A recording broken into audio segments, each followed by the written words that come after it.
Okay, dear ladies and gentlemen, before we begin, let us take a moment to bring our hands together in veneration. Our teacher, our master, our guidance, he who showed us a way to free ourselves from all the shackles of sansaric journey. He showed a way to free ourselves from this illusion, delusion.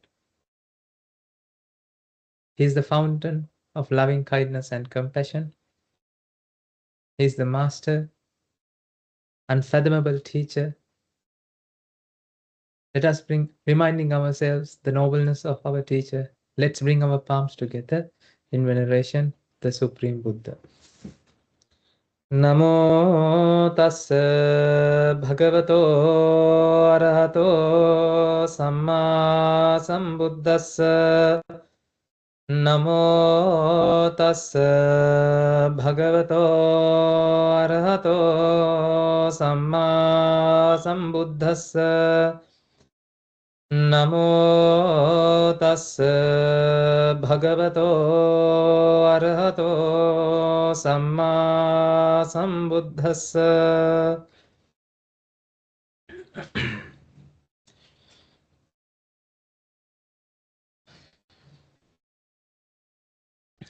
Okay.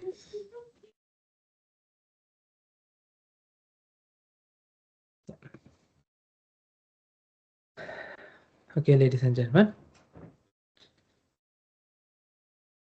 So now I know that last couple of weeks, like we discussed more about the path as well. So today also, let's discuss how to apply this Dhamma, how to implement this profound knowledge, wisdom in our day-to-day lives, how to apply that, because that should be something that you have to make sure that you get involved in. Otherwise, it's like you are drinking, you're having antibiotics, too much antibiotics, right?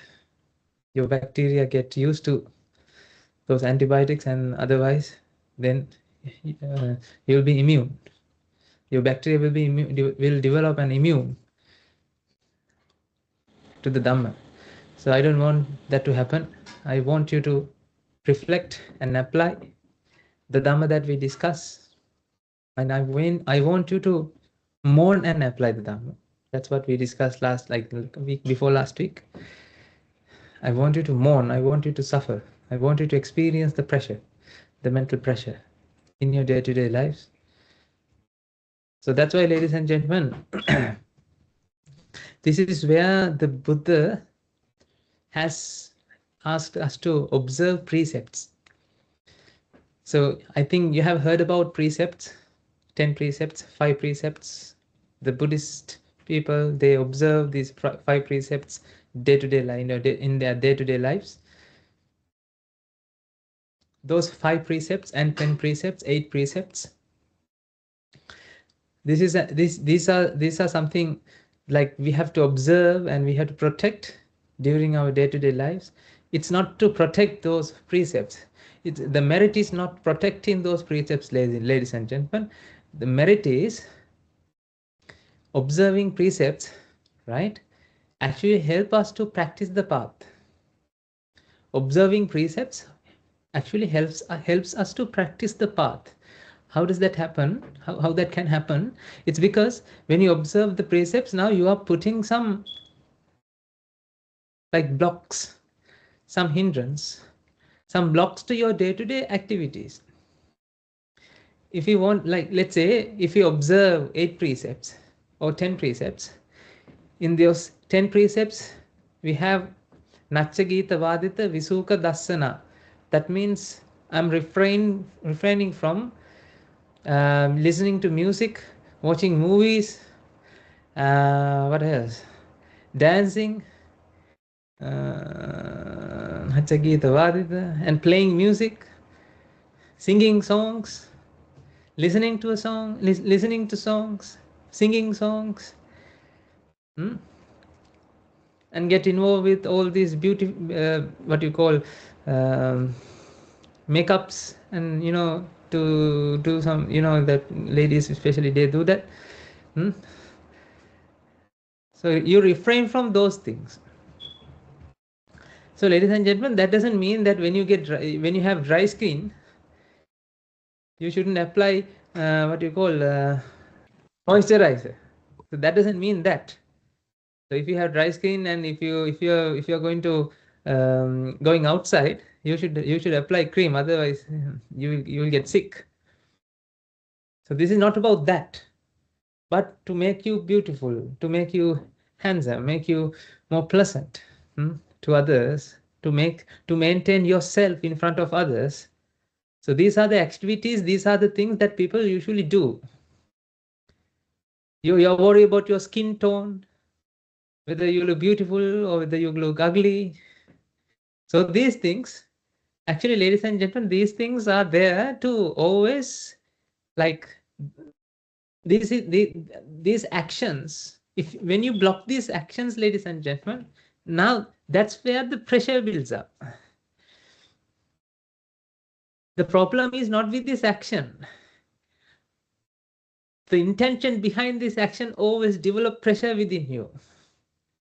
But the thing is, when you execute this action, you don't take any solution for that pressure that develops in the mind. When you take the action, that action actually blocks your ability to find out a solution for the pressure. So that's why Buddha has asked us to observe 5 precepts or 10 precepts, or if you can lock yourself by putting precepts. These are mental barriers, ladies and gentlemen. So you need these mental barriers to practice the path. If you want to enter to a highway of practicing the path, this is it. So you have to have self-disciplines. When you come to the monastery, then these precepts. We have developed a system in the monastery that everybody observe in precepts, so everybody obey that. So if you do something, let's say if you secretly watch a movie, no, everyone can see that you are watching a movie in the monastery, right? So then other people will say, hey, what are you doing? You have observed 10 precepts, what are you doing? So because of this, because of the ego, so actually what we are doing is we are using our ego to kill ego. When somebody asks you, okay, what are you doing, man? Huh? You're watching music, you're listening to music. Saying that you're listening to Dhamma talks, right? I can hear when I come near that you are hearing music. So these things usually happens between 𝗗𝗃 Mahathas. When 𝗗𝗃 Mahatha usually come to the monastery at the first place, like in the first year of 𝗗𝗃 period, so you get this pressure. You don't know how to apply the Dhamma, so you take some illegal pathways to download music from somewhere, and then you can enjoy, but with fear.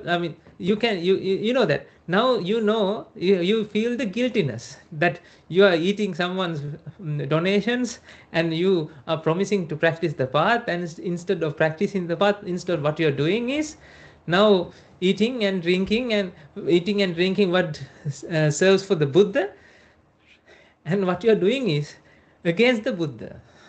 What the action that you perform right now is not aligning with what Buddha has asked us to do.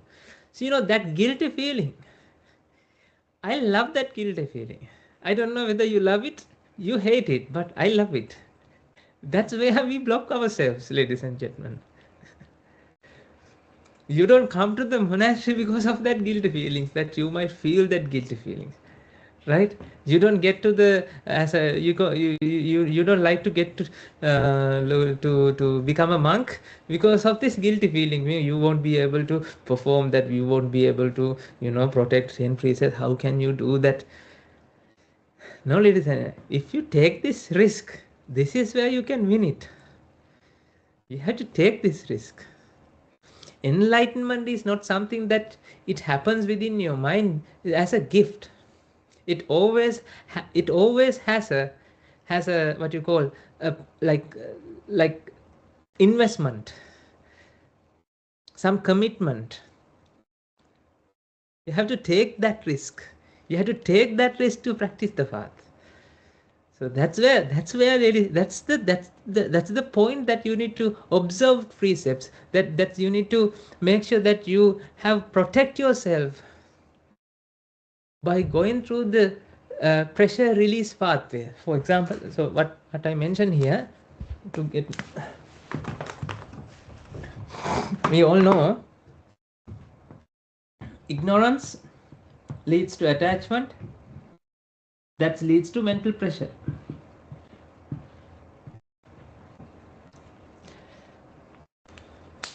This is where the pressure builds up. You can call it vexation. When you experience vexation, you have two pathways.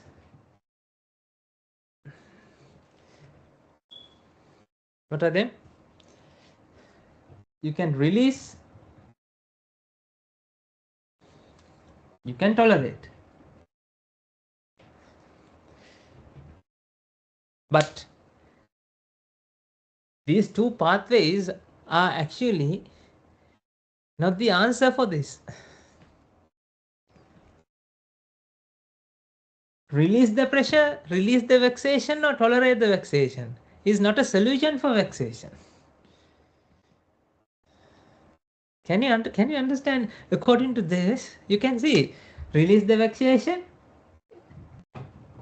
When you release the vexation, it nurtures ignorance.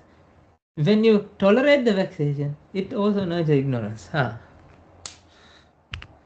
Wonderful.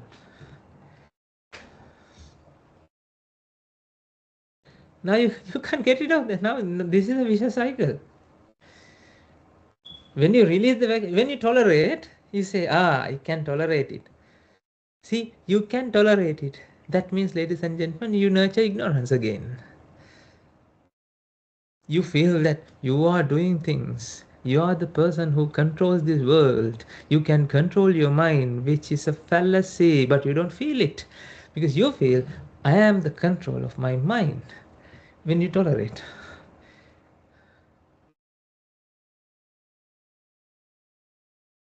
But some level of toleration is needed. In this case, not to tolerate and nurture ignorance.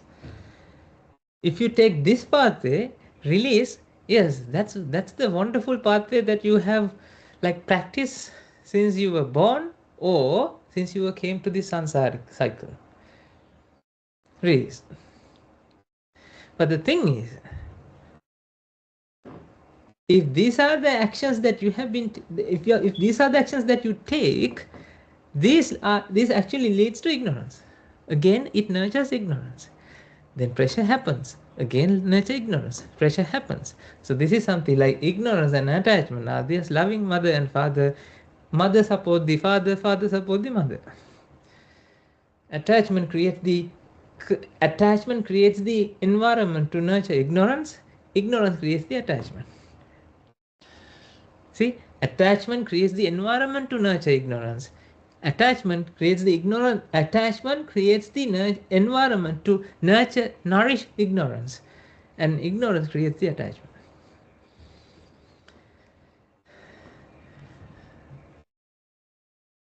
Got it?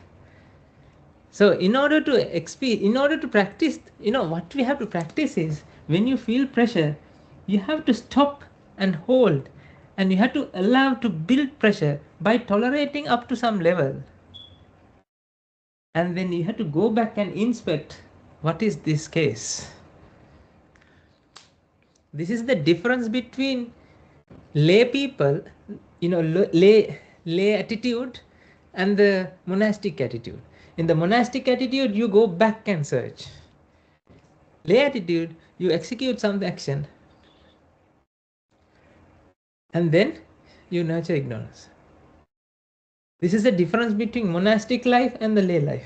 See, lay life nurtures ignorance. Monastic life kills the ignorance. Because if you can get rid of the ignorance and then no attachment, and because of that there's no pressure. But if you go through this pathway, this will again cycleized. It will again and again, and it will happen. So now this is something that very important. That's where, ladies and gentlemen, precepting, blocking. I mean, you have to put blocks by yourself. If you feel you need to have some milestone, you need to have some, not milestone, you need to always have some like footnotes, or what you call sticky notes in your mind. So these are the places I can't tolerate. These are the places that I release myself, and I'm going through the pleasure pathway, and without thinking about how this mental pressure arises. So that's really important, to have something in your mind. There's a scanner in your mind to check whether you are involved in lay attitude, whether you are taking the lay pathway or mundane pathway or the monastic pathway. Even though you live in a monastic life or mundane life or lay life, it doesn't matter, ladies and gentlemen. I'm talking about the attitude. I'll keep telling this to you because this is the first thing that if you want to practice the path, this is the first thing that you have to implement to your life. You're asking me, show us how to experience the anatta. Ladies and gentlemen, in order to experience anatta, in order to experience anicca dukkha anatta, in order to feel and apply and realize anicca dukkha anatta, to become sotapanna, this is what you have to be take. This is the path that you have to take. Observing 10 precepts, observing 5 precepts, observing some precepts are blocks that you implement on behalf of you, in front of you, that you are doing it on, like in front of you. You're putting mental barriers in front of you to block the release. That's why, like those days, like I heard, like if you release, if you, let's say you observe 10 precepts, and if you have commit, like let's say you observe 8 precepts in the temple on Poya Day. Let's say if you listen to music, then it will be a sin. It will be action of sin. This is what my grandmother told me. So actually, ladies and gentlemen, it doesn't matter it's a sin or merit. But the thing is, it blocks our, did you get the point? It blocks our, I mean, we had, now what happened here, we don't like to committed in sin. So what happened there, we are putting a barrier there. Okay, I won't listen. I'll try my best to tolerate it. But the thing is, a lot of people are expert in tolerating. You know what they do when you observe is, okay, when you observe 5 precepts or 10 precepts, okay, I'm tolerating. Okay, excellent. I can now live by observing 10 precepts for full day. Again, what you're doing is, again, you are nurturing ignorance, ladies and gentlemen, on the other hand. In the Buddha's first 20 years, in the first 20 years of the Buddha didn't implement any discipline to the Mahasangha, Swaminatha says. Buddha has given advice. The first advice that Buddha has given, Kanti Paramang Tapo Titikka. That means tolerate and analyze. Do you understand? There are 2 components, tolerate and analyze. Tolerate and analyze. Tolerate and analyze means now you have to analyze. Analyze of what? How this pressure builds up. What's going on with me? In order to analyze, then you need anicca, dukkha, anatta understanding that we have discussed and we are discussing every day on Mondays.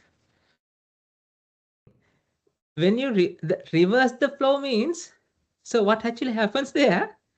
When you analyze by applying anicca, dukkha, anatta to the mental pressure, now you are realizing how mental pressure builds up.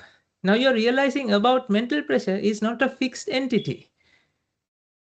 It's not you who experience pressure. It's a process that generates. It's a sambhutha. It's an aggregation process. We'll discuss later today. Right? Again, now you are applying anicca, dukkha, anatta to the mental pressure and the thing that you think that exists. For example, let's say you, what you have? Let's say you want something. You wanted to have a piece of cake. You want to have a piece of cake. Right? You're not hungry. Now you feel mental pressure. Why? Because now you refrain from eating in the afternoon. Let's say you observe precepts refraining from eating afternoon for pleasure. If you feel hunger, you can have something for as a medicine. Right? Now you can have a piece of cake whenever you like it. Now, when this kind of moment, ladies and gentlemen, what you can do, now you can analyze about a cake, what you are looking after. Where does this cake manifest? Is it something entity? Is it something an entity, or is it something a manifestation in the mind? Is there a cake in the cake? So we have discussed these things. Now, when you are analyzing and reflecting and realizing, where's the cake? Is there a cake? Is it an aggregation? Yes. Is there a fixed cake? Can you see the same cake second time? No. Can you eat the cake? Can you taste what cake has? Are you tasting the taste that cake contains, or what you feel is a manifestation when the right causes are coming together? When the matching causes are coming together. Now you are reflecting about the piece of cake that you are looking after, you are running after the cake that builds the pressure. Ladies and gentlemen, this is where the implementation happens to get rid of the ignorance. You know what? If you can apply this 100% on that moment, it will block the gravity, the level of pressure you feel on that moment. Ladies and gentlemen, this is where you will experience Nibbana in action, live in action. This is where you can experience Nibbana. That means enlightenment on that moment, not somewhere in future. Because as long as you blocks the ignorance on that moment, on the moment that you block the ignorance, that is where the moment that it stops the ignorance in the next moment of chitta. So let's say you are analyzing on this chitta, you are analyzing what is the ignorance.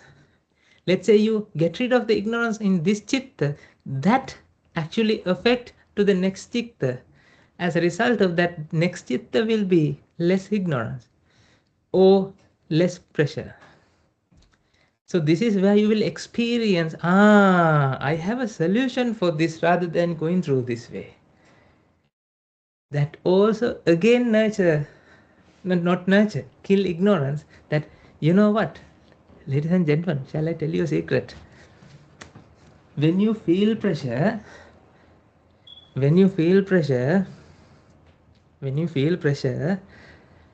right, taking this action is also a knowledge.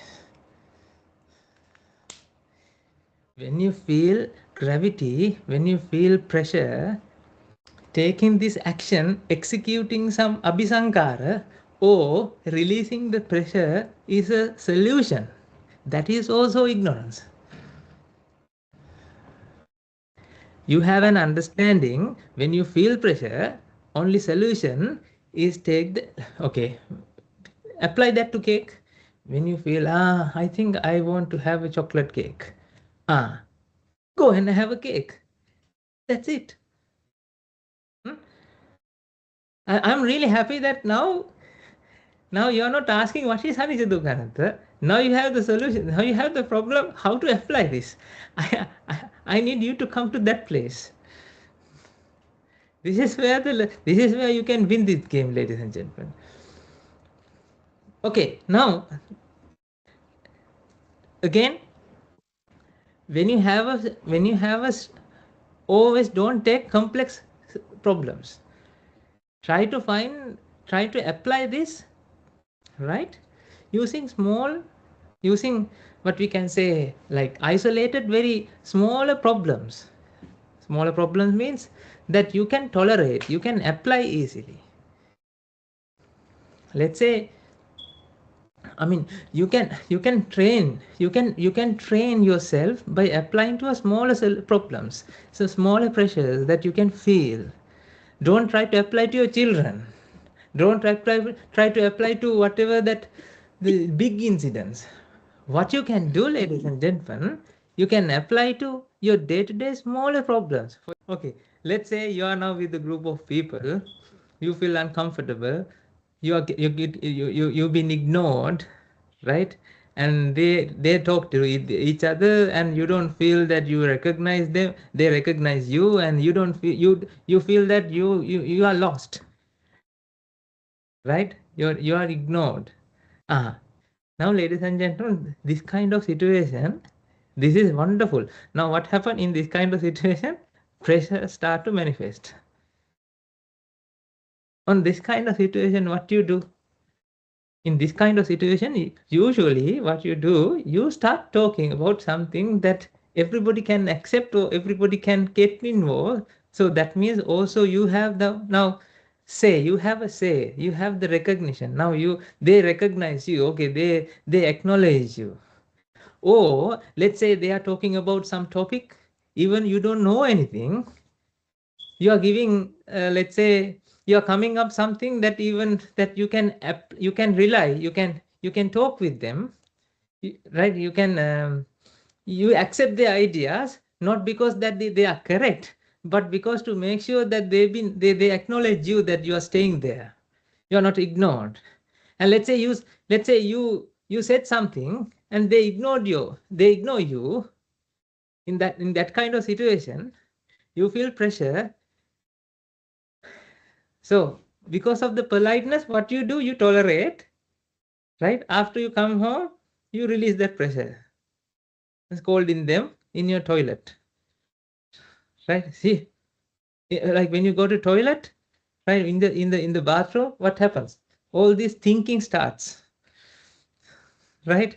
This is where you start thinking and release your pressures most of the time, because you can't release those pressures in front of them, because you have to protect yourself, your image, your politeness that you keep in front of them, that is also there. So ladies and gentlemen, all these are because of the ignorance. All these happen because of the ignorance, but you don't feel it. In that kind of situation, ladies and gentlemen, you feel they are the reason for your mental pressure. They are ignoring you. That's the reason for your pressure. If they recognize me, if they can accept my idea as well, if they can, when I talk to them, if they can accept my idea, if they can talk with me, if they recognize me, if they give attention to me, then I won't have this suffering. Ladies and gentlemen, this is a wonderful way to release the pressure. Now you are putting all these, the reasons for your pressure in front to the others, outside world. You are now projecting, these are the people who brings me suffering. These are the people who did this then that to make me suffer. This is where you execute, either tolerate because of the politeness or release. Did you get the point? Ladies and gentlemen, when this pressure arises in your mind, right?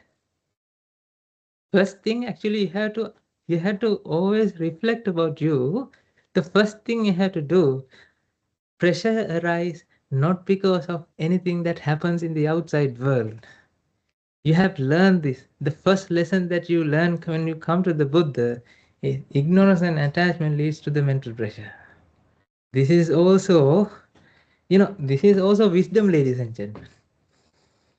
At that moment, there's an ignorance about that moment.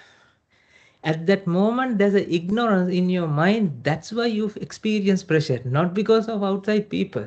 If you see outside people, then you are ignorant.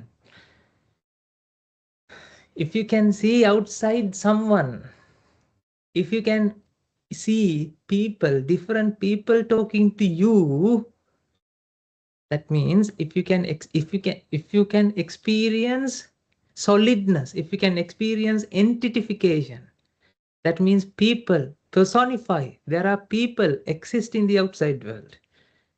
That's where the mental pressure starts.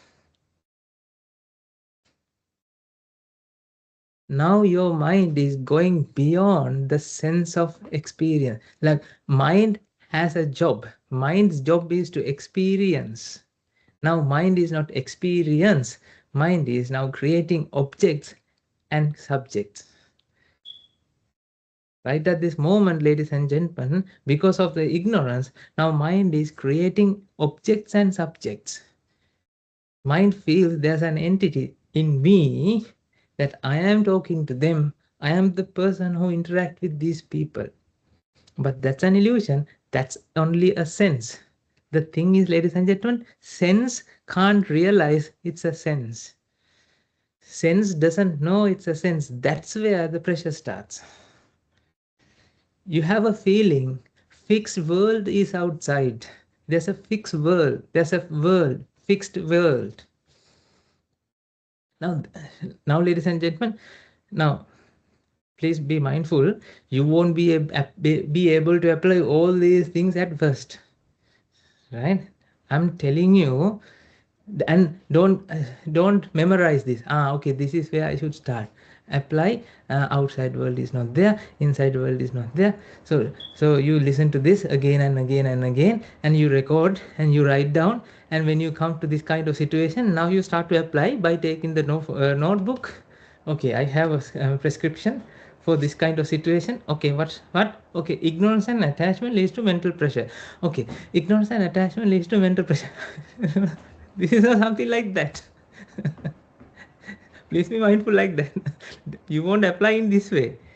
But actually, when you listen to the Dhamma, when you understand that the nature of aggregation, when you realize, ladies and gentlemen, that what actually happens in the mind, that what mind feels doesn't exist in the outside, if you get convinced to that, then you can apply that in that situation. Ladies and gentlemen, ignorance and attachment leads to mental pressure, not the outside world. If you feel outside world is doing something to you, then you are, at that moment, you are living with ignorance. At that moment, you are indulging pleasure. At that moment, you are experiencing ignorance in your mind. Please understand this. Ignorance and attachment leads to mental pressure. This is the problem.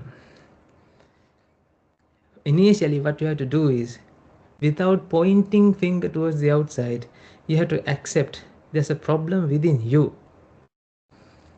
This is the golden rule, ladies and gentlemen. You don't have to learn anything about anicca dukkha anatta. If you don't understand anything about anicca dukkha anatta, initially what you have to understand is problem is within you. Peace comes within, peace kills within, not in the outside, not from the outside. You are taking pieces from the outside, but you can't take peace from the outside. Peace comes within, peace kills within. This is the first thing you have to understand. Now, ladies and gentlemen, without creating execution, without taking action to your pressure, now you can reflect about yourself. The pressure is something builds up. The mental pressure is something that builds up in your mind. The mental pressure is happening. The pressure is happening. Pressure. Now, this is where, ladies and gentlemen, you apply anicca dukkha anatta. The nature of world. The nature of nature.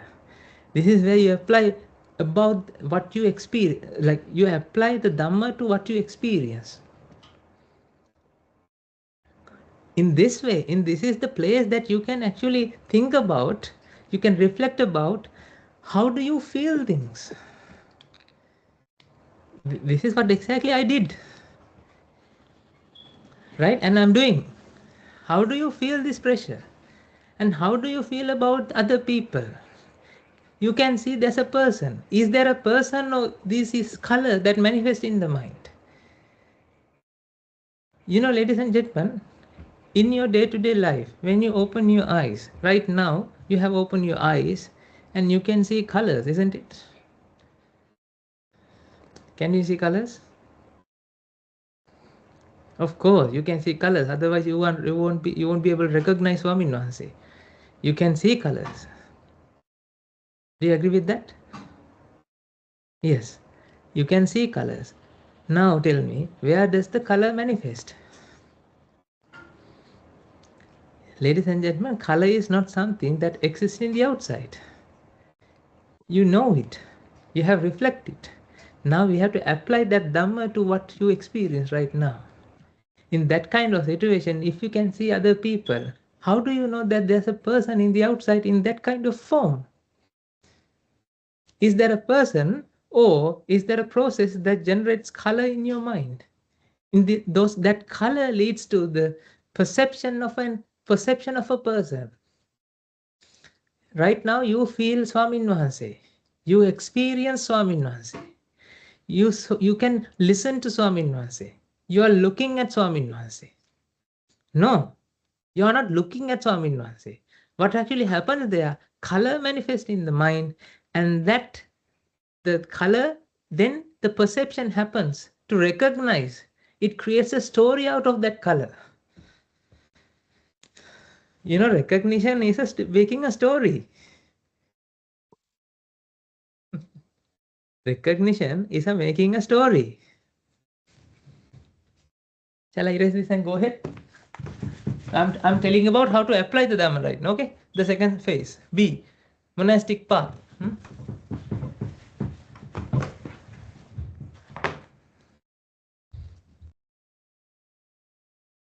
Buddha has given a formula to apply. Hetum paticca sambhutang. That's the Pali. Aggregation leads to an effect. Causes are aggregating, that aggregation leads to an effect. Aggregation creates effect. Causes has to aggregate, causes have to come together, causes have to align together, causes have to contribute together. That aggregation leads to an effect. If we simply apply this to something else and apply to this here, you can experience like cloud is not a cloud. Water vapor, when they get aggregated, that aggregation leads to an effect of a cloud. If you go and inspect a cloud in a cloud, you won't be able to find a cloud in a cloud, because cloud is not a cloud. I don't know whether you hear the same word again and again, but if you think deeply, there's no cloud in a cloud, there's a cloud. There's no cloud in a cloud, there's an experience of a cloud, but there's no cloud in a cloud. I'm not saying that experiencing of a cloud is the problem. No. Experience is generated, but that in that experience, there's another experience. That experience is there because that what experience exists in the outside. This is where it plays a critical role. When water vapor molecules come together, it manifests as a cloud. So there's no true cloud in a cloud, but aggregation of water vapor exists. Right? Causes have to come together, At the moment that causes are aligned together, this is where effect manifests. So effect is not something fixed. Effect is not something exist. Effect is an effect, is a manifestation in the mind. So in the mind you can see cloud, but in the outside there's no cloud.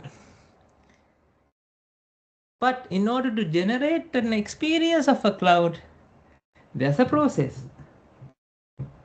of aggregation. Then don't think that Swamina, so you meant to apply to that outside people, like in the meeting that they what you call neglect you. Yes, I'm coming to there. You have to master an example to get it to enter to the anicchata, to enter it to the anicca experience. So in my example is the flame that I'm usually, metaphor is the flame that I usually take. So I'm taking here that now I'm taking a cloud. When water vapor comes together, when water vapor aggregate together, that creates the effect of a cloud. But the thing is, cloud cannot be defined from water vapors. Or if you can apply, let's say, rainbow. In the mind, there's a rainbow. Even though you feel the rainbow is outside, ladies and gentlemen, those colors manifest in your mind. Everybody can't see the same rainbow. Everybody's bow is different. Sorry, rainbow is different. But there's a process. There's a water, rain, and the sunlight. This process has to be there. When this process is there, color generate in the mind, that leads to recognition process. Sorry. Color generate in the mind, that lead to recognition process and the decision of a rainbow. Have you seen cricket commentary? Cricket matches, they have commentaries, or football matches, they commenters that they do what? They comment about the match. So this is the commentary part, but there's no match here. Did you get the point? In the cricket match, there's a match that commenters are commenting about. But in this case, there's no match here, but there's something else going on. But there's a commentary happens because of this incident. This incident leads to these incidents. Process means, ladies and gentlemen, there's an incident. This incident leads to this incident. Your mind is an incident. Your mind is not entity. What you experience is an incident.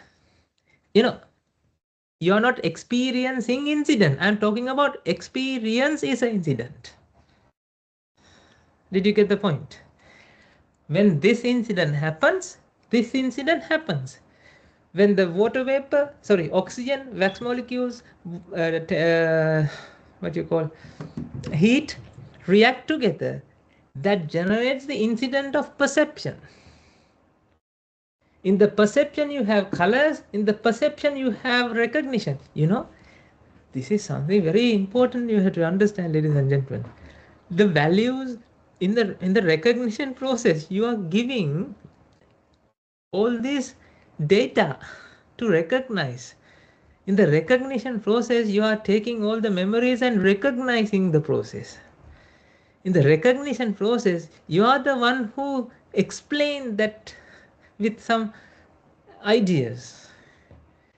You are the one who, it's not you are the one. In your mind, all this data collects and aggregate and explain the situation. But the thing is, there's no situation that exists here to explain. What happened here? There's an aggregation process. The energy is being fluctuated. Energy process happens that leads to a cascade of reaction that generates an experience. In the middle, there's a recognition process. Now don't think about, oh, you now today you have you wrote something else. Color, recognition, decision. Earlier we wrote Rupa Vedana Sanya Ahankara Vijnana. Both are same. I use different terminology here. Did you get the point? I didn't use the same words because Rupa Vedana Sanya Ahankara Vijnana, what the hell is that? That's why I use this. Now you know when color manifest,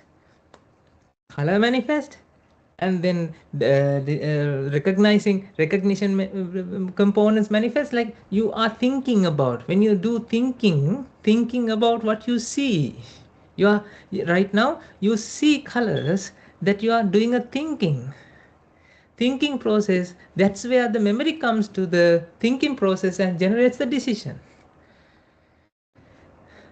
Ladies and gentlemen, this is the process. Incident happens. Now apply this theory to what you experience in the presence of other people, and they are talking each other. You've been ignored. Initially, ladies and gentlemen, you have to think about, you have to understand this. Right now, chitta arises and chitta passes away. Mind experiences. There's a mind.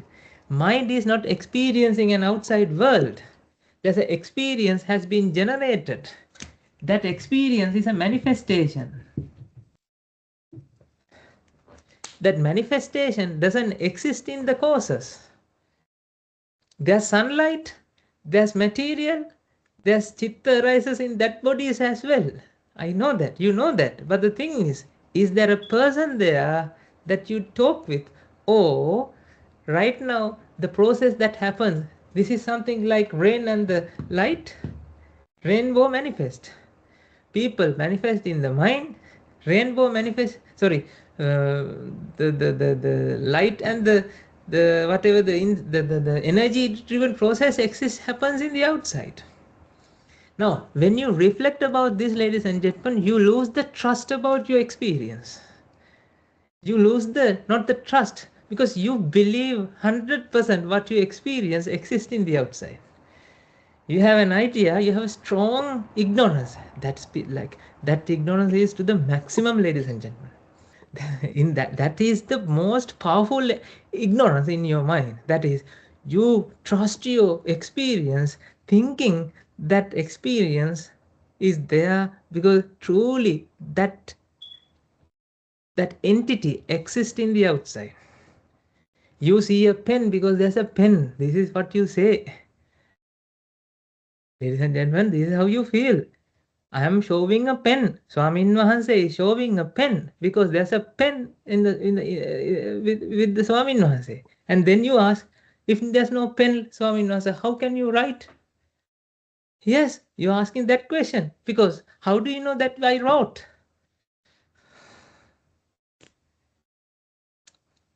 Can you see that I'm writing?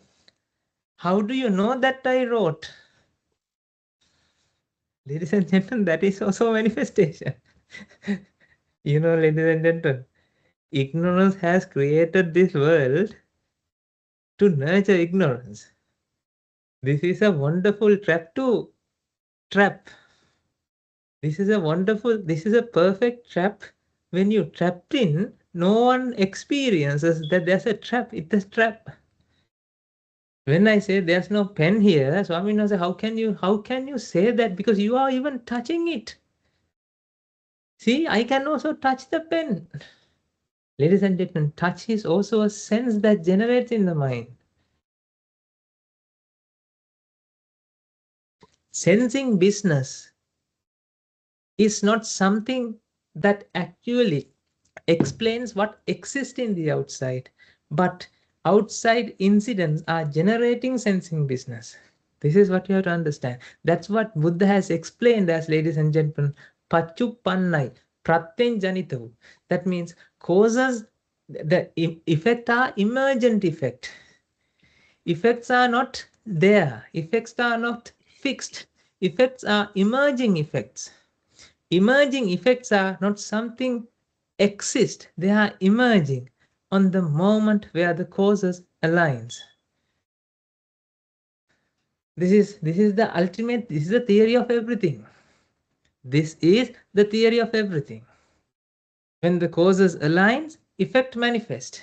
When the causes align, when the causes decay, when the causes stops aligning, that's where the effect is, sees cessation of the manifestation. You can't say effect has gone. Where does it go? Where did it go? There's no place to go, because where does this flame go? Where did it go? Inside. Where, from where did it come? Like, did it, like, does it came from somewhere? Did it come from somewhere? Is it coming from out inside? No. So this is where this is what we explain as a manifestation. Manifestation is an emergent property. Emergent property. It's emerging. It's not something there. It's not something fixed. It's not something, and it's not something, an entity you experience in the outside. Now, this is where, ladies and gentlemen, you lose the. Then, ladies and gentlemen, you feel that what you feel as yourself is also. I mean, this is when you apply the Dhamma truly deeply, right? Then you will understand the sense of self is also a sense, not a self. There's no self to experience sense of self. Did you get the point? There's no color exists at the outside, because of that you experience color. Color is a manifestation in the mind. Outside world, beyond the mind, is an incident full of incidents.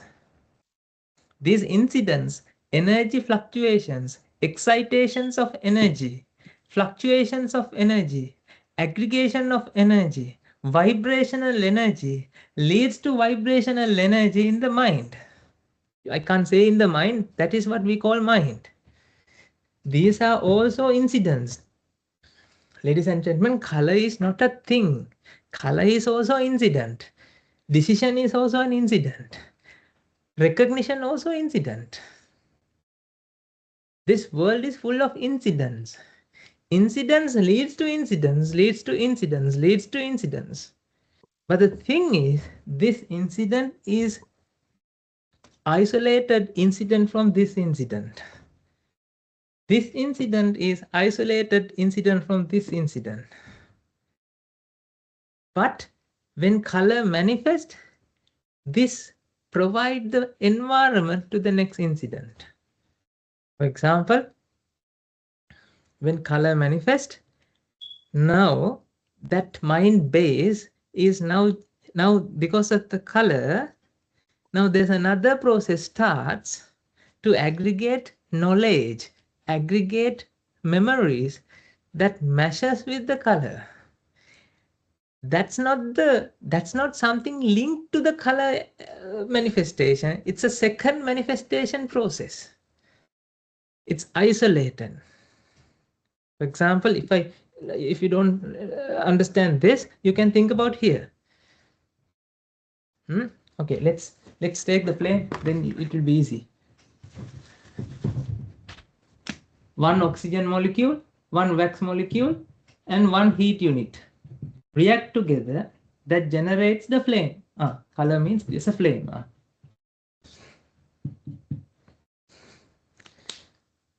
Can you understand it as a flame? Can you recognize it as a flame? Okay, you okay with that? Are you sleeping? No. Yeah, looks like a flame. Okay, this is flame. Okay. Okay, now what happened, ladies and gentlemen? There's an incident going on.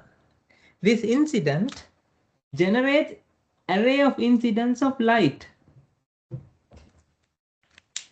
But this incident is not they don't have a plan, they don't have an agenda to show you a candle flame.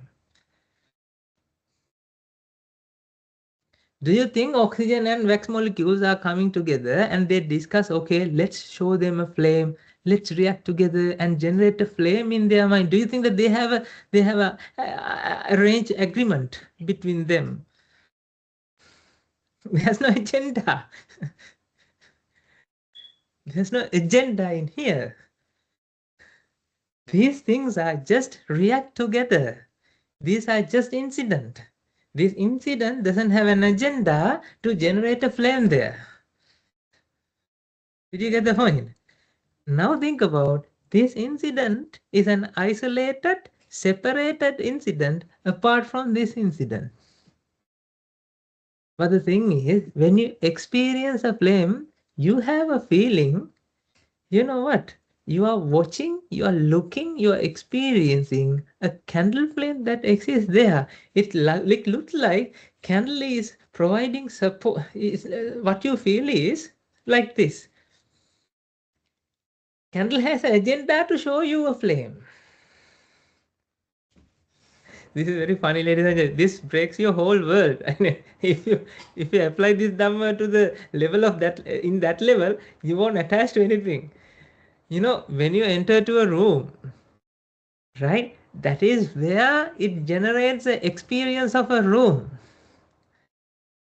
When you go out of the room and when you are in the kitchen, you have an idea the room that you saw is actually existing that form. Does this make sense? Right now, if you are living in somewhere, think about the kitchen. If you are not in the kitchen, right? Now you know, you have a feeling, kitchen is there, I am in the living room. But the thing is, living room is an experience that generates in the mind based on the colors, based on the memories, based on the recognition process that generates in the mind. But I'm not saying there's nothing exists outside, but there's an incident process that generates the foundation to these incidents. Here today I'm introducing a word called incident. You know, Guru Handru explained about this in last November before he visited to Sydney, Australia. It was a bomb, and I didn't explain about it until I get confident about it. I don't want to become a teacher, not teacher, what you call repeater of my teacher. I have to reflect, I have to apply, and I have to get convinced to myself to explain about something like that. So that's why I allow myself to practice and realize what he has meant. That's why I'm now telling with conviction, ladies and gentlemen. Everywhere you can see incidents. Incident is an isolated incident. When you enter to the room, your light, whatever the electrons, protons, neutrons exist in your bed, or all these materials that exist, actually they are not fixed materials. They are also aggregation dynamics. They are also aggregation. They are in equilibrium. They are not they are. They are in free energy, aggregated energy fluctuations. So everywhere you can't observe a fixed world in the outside. But the thing is, because of the color manifest in the mind, you feel it's there. Because of color is generated, every time it generates something similar. So you can't recognize there's a difference. You can't recognize there's something manifestations here. Because when you come next time when you come to the room, you can see the same bed. It's not something that you see a same bed, ladies and gentlemen. There's a sense of bed generate and then sense of same generate. Your mind is a process. And we'll discuss this in deeper. So today I realized that actually I don't want to explain that. I will explain later after some time. You know, same bed doesn't mean same bed. Bed experience plus same experience. Yeah, same. Sense of same. That's why you say same bed. So it's a process of generating experiences. Did you get the point? Not about that.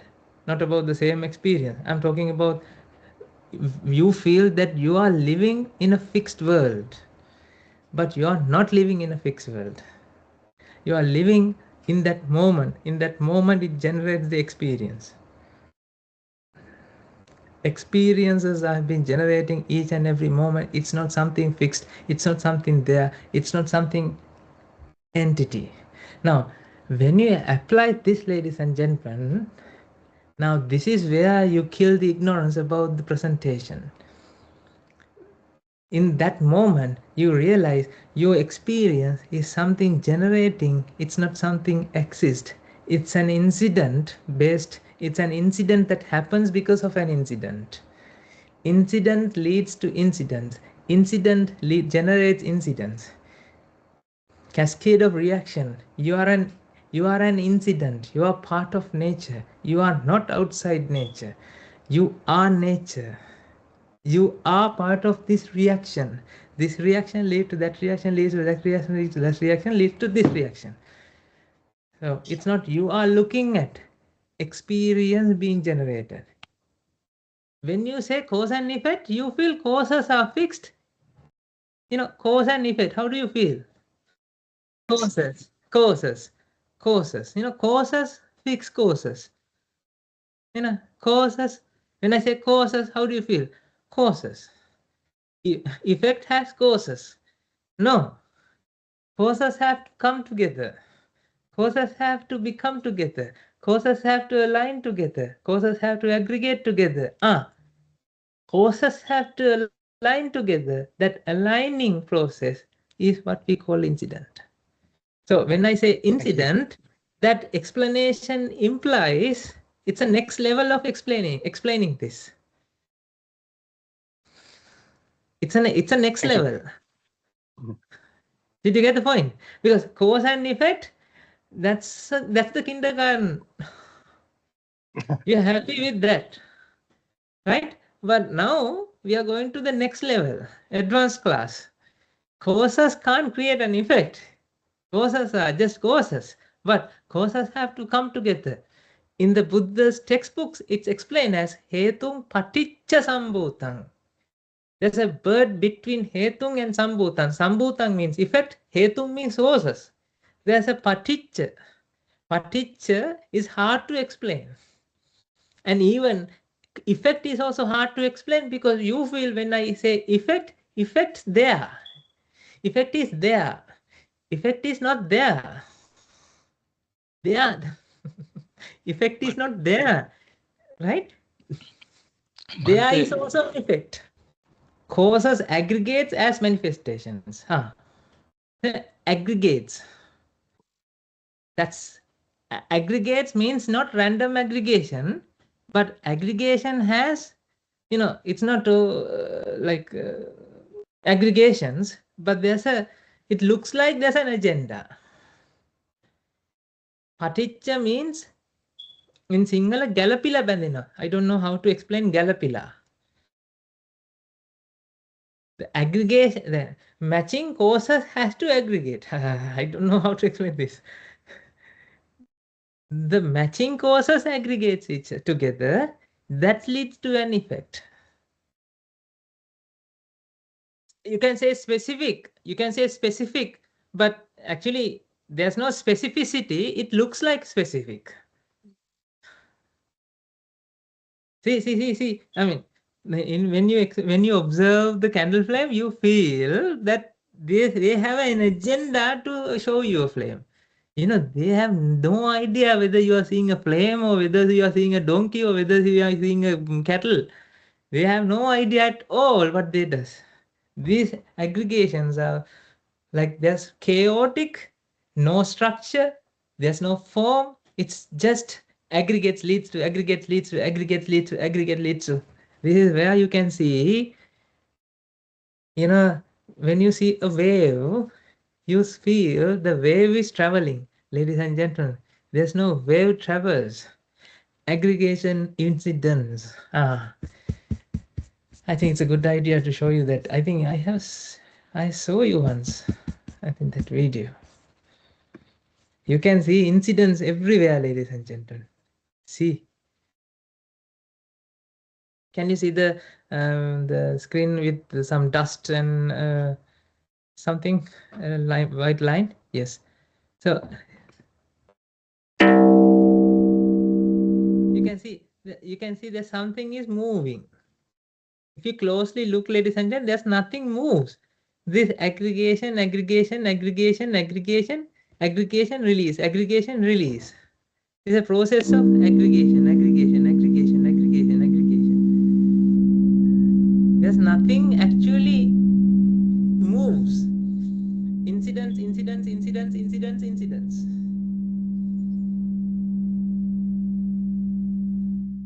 Did you get the point? Causes aggregate. The aggregated causes release from this side. More aggregates release from this side. More aggregate release from this side. So you feel that something moves. There's nothing moved. Does this make sense? There's nothing moved. You know that when this string vibrate, what happens? All the dust particles, whatever the air molecules, aggregate, and then when release, it comes release, right? From this side it release, and because of the release, other molecules aggregate to here, and more release, more aggregate, more release. It looks like that something moves. Something moves. Actually, there's nothing moves in a wave, but incidents are there. You know, vibration is an incident. Don't you feel like that? Vibration, excitation is an incident. Likewise, oxygen and wax molecules heat react together is an incident. You know, incident has a meaning of what? Forces comes together, aggregate together. Causes aggregate, that creates the environment to the next aggregation, that creates the environment to the next aggregation, that creates environment to the next aggregation. This is where the cascade of reaction happens. But because of the aggregate, there's a manifestation of color, sight, sound, taste, smell, touch. Now tell me, if something is an effect, you won't be able to find that effect in the outside. Or you won't be able to find that effect in the aggregation. For example, you see burger. Burger is an effect. But when you inspect the burger, there's no burger in the burger, there's an aggregation, arrangement. You saw it. We have discussed these things. Remember? This is a line, this is a line, this is one. There's no one here. If you think one exists here, then you should be a crazy one. Because there's no one here. One is a manifestation. I didn't write a one. I didn't write one. I wrote line, line, line. And you are saying one. And I wrote this. You are saying 12. So this is where manifestation. Manifestation arises when the causes aggregate together. Ladies and gentlemen, all what you have experienced in your life is something like this 12, not like this 12. All your experiences. Right now you are enjoying that experiences. Right now also. Manifestation, manifestation, manifestation, manifestation, tation, tation, tation, tation. It's like a DJ. Manifestations are there. It appears, it appears, it appears, it appears, it appears. The rivers of manifestation appears. But that doesn't have a meaningful existence in the outside. That's why, ladies and in future we will discuss so deeply and deeply that there's no meaning in these words. When we go deeper and deeper, we will discuss those things. I don't want you to come to that jungle. Then you will think that I'm crazy. Because I have to explain those things in words to make sense something to you. Right now you have to think words have meanings, but objects are not there. When you come out from objectifying the world, then we can discuss those things. Become an anagami. When you become a non-returner, we'll discuss these things. But in order to do that, you have to apply in the presence of mental pressure. What now you understand this? It's like this, ladies and gentlemen. You learn about how to untie knots. You discuss about how to untie knots. You teach other people how to untie knots. You show other people how to untie knots. When you do Karanodina and all these programs, when you listen to the Dhamma, you're listening to how to untie knots. You're listening, you are reflecting about, oh, this is the way to untie knots. You're understanding about how to untie knots. Then the moment you get a chance to untie a knot, you tie a huge knot and say, I did very well.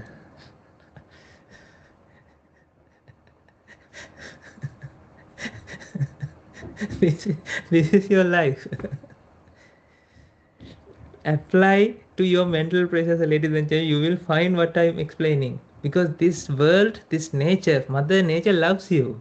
When Mother Nature feels that you will become Mother Nature sooner, she will test you. She tests you.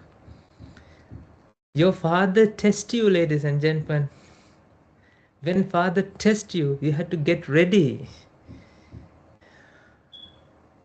All the pressures that appear in your mind are the test moments. You fail on those test moments. That's why, again, father will give a chance. Okay, you don't want to go out from my jungle. Let's live in this place. Try again later. Have you seen that sometimes you feel this lotteries? Try again. When you tie a knot, oh, you are my son. You know, actually not father, Mara. Mara loves you. Let's say you are in the situation that in the mental pressure, now you are coming to a position, you are coming to a moment that mental pressure arises in your mind. Buddha is in this side, looking at what you are going to do, whether you are my son or Mara's son. Mara is in this side. Remember that Jack Sparrow's movie? What do you call? Pirates of the Caribbean. There's an incident. Two little Jack Sparrows talking to the big Jack Sparrow head, right? Okay, it's not Jack Sparrow. There's Buddha here. There's Mara here. The evil Mara and Buddha. When you perform the action, Mara wins, and Buddha fails. And Buddha, okay, you are not my son. You are not my daughter. Okay. Mara, well done, my son. You are the greatest. You are under my protection. So you seek refuge from Mara other than you are seeking refuge from Buddha. This is your life. This is life you enjoy, thinking that you are enjoying. Actually, ladies and gentlemen, you are living with Mara in the moment when you feel pressure. These are the moments you can apply the Dhamma. Implementation process is not very joyful at the beginning, because you can't, when you have still and calm water, you can be like a Buddha and apply the Dhamma. When the water gets agitated, then that's where you can't become the Buddha, you align with Mara. Because that is the moment you have to apply the Dhamma to make convinced you that you can win this game by applying the Dhamma. So I'm telling this again and again, ladies and gentlemen. This is where you have to do. This is where you have to implement. Devasis and everybody, like those days, keep telling how to see this. Please show me pathway, Bante. This is the pathway. I can't show you. You have to see yourself by in the moments of this agitated moments. But we can guide you.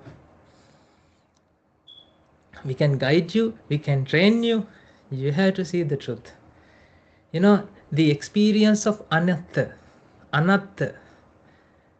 that means the sense of self. It's a sense of self, it's not a self. There's no entity, it's an arrangement, it's an excitation, it's an experience. That experience of experience, I can't show you.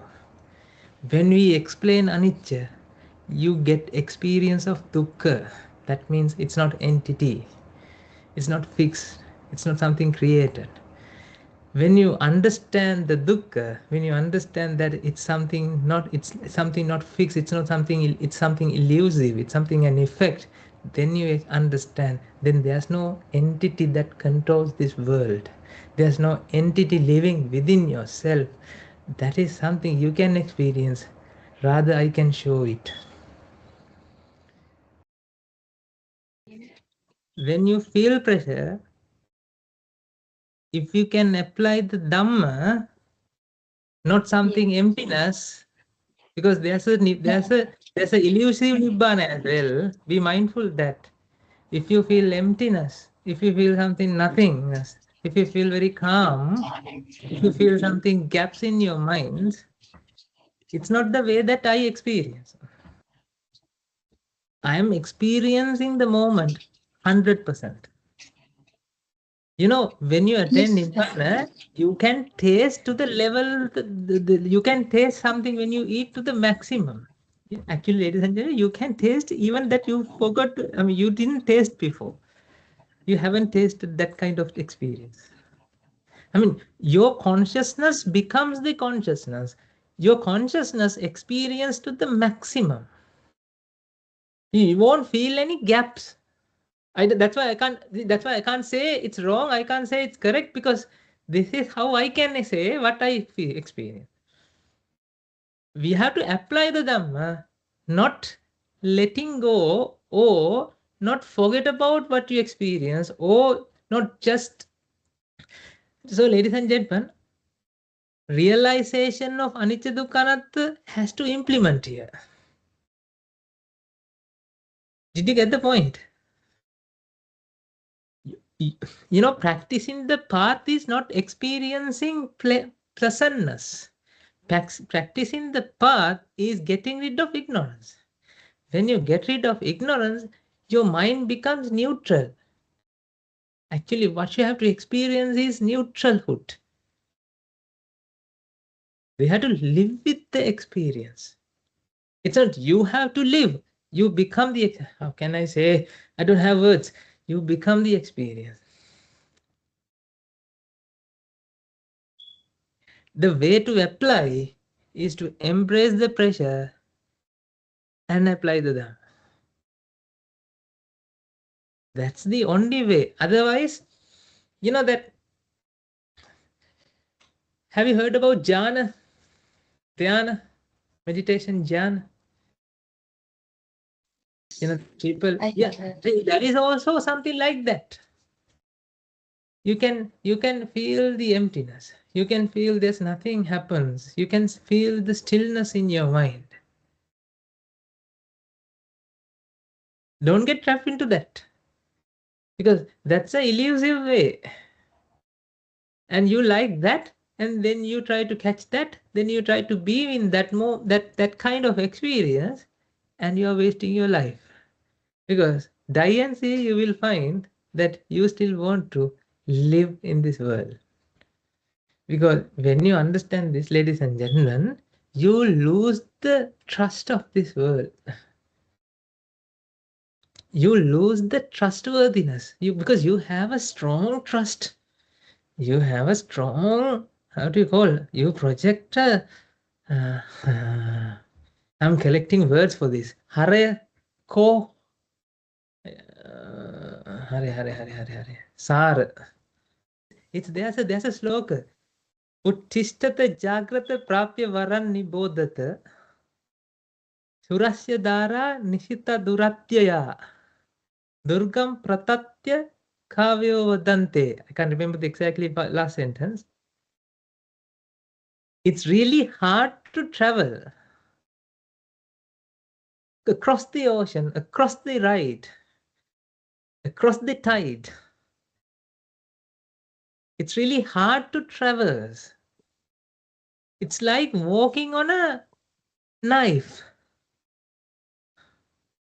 It's painful, but you have to be very careful to walk through the knife, the edge of the knife.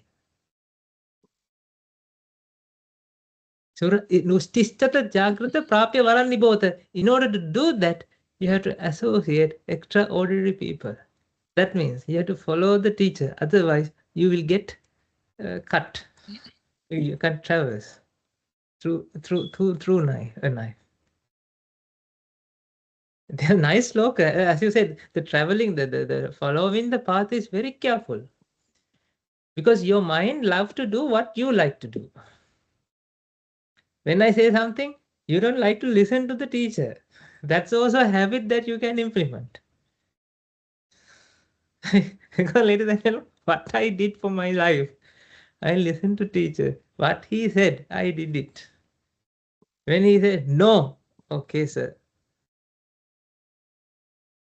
That's why always when we come to the, that Buddhist detox retreat, we say, be like a child, be like a child. Don't do whatever that you think that it is correct. When you do whatever that you think it is correct, then you are the driving force. You are you are the compass of your boat. You are the captain, and you have a faulty compass. Good luck, my friend. And see you soon. See you again. Right? Not with us. Next Buddha. You will see someone like me and say same thing again, and then you will do the same thing that you said it, whatever you like. That's why, ladies and gentlemen, be careful when you practice the Dhamma. Practicing means always you have to feel the pressure. You have to be like a hero. You have to embrace the pressure. When you come to the monastery, people are, in the monastery, we have a teachers, right? So there's a personal teacher appoints to you. Now what you do? When you feel pressure, you go and explain to teacher, I have pressure, I have a lot of pressure, what to do, I have this pressure. You release the pressure in front of teacher. Now what happened?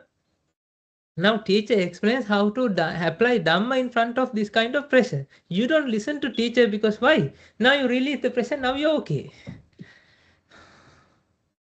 Now you are using your teacher to release pressure. That is also something not good. That's why, ladies and gentlemen, I can't say when you come, I can say this, I can't guarantee that this. When you come to the monastery, you will attain Nibbana. No, I can't guarantee like that. If you come to the monastery, you can live in the monastery without even attaining Nibbana. I'm telling you honestly, you can live with the monastery without attaining Nibbana. You can listen to the Dhamma talks and you can do all the merit activities and you won't attain to the Nibbana. You can live like that as well. That's why teacher is showing a way. You have to embrace the pressure. Do that. This is very enjoyable.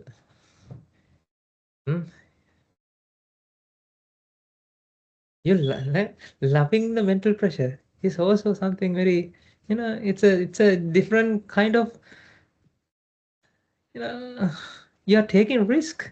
I think this will be your first time you're taking risks in your life. Let's take. When you feel something you want to eat, do not eat and tolerate and apply the Dhamma. And then you eat for the hunger. This is where you have to do. This is the way you have to implement the path. Okay?